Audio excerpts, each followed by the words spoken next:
प्रयागराज हमारा कब से नहीं भारत को नेतृत्व दे रहा है। क्या नहीं दिया प्रयागराज ने।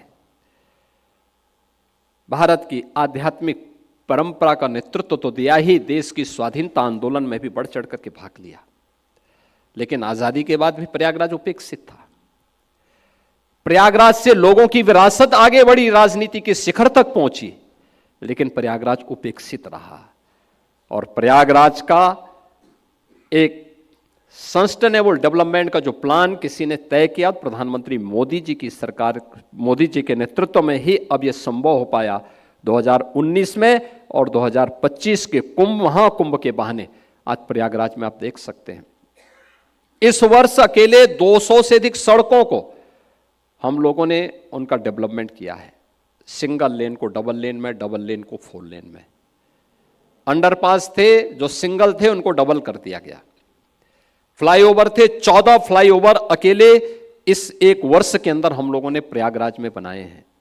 और प्रयागराज सिटी के अंदर रेलवे की हो, एयरपोर्ट की सुविधा हो, वाटरवे की सुविधा हो, इस सब कुछ भी वहां प्राप्त हुआ। 30 पेंटून ब्रिज हम लोगों ने अकेले कुंभ क्षेत्र में तैयार किए हैं।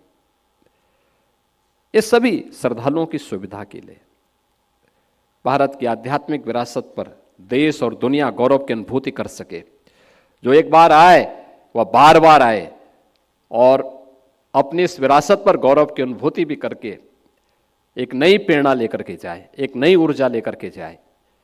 क्योंकि कुंभ का उद्देश्य ही यही है, एक नई आध्यात्मिक ऊर्जा का संचार हर भारतवासी में हो, जिससे वो अपने देश के बारे में सोच सके, आने वाली पीढ़ी के उज्जवल भविष्य के बारे में सोच सके।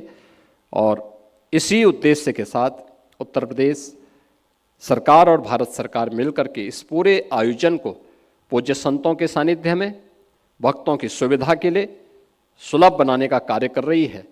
और मुझे पूरा विश्वास है कि आप सबके सहयोग से, आप सबकी शुभ कामनाओं के साथ कुंभ दिव्य होगा, भव्य होगा और अपनी आस्था और आधुनिकता के एक नए समागम के रूप में वैश्विक पटल पर अपनी एक नई छाप छोड़ेगा।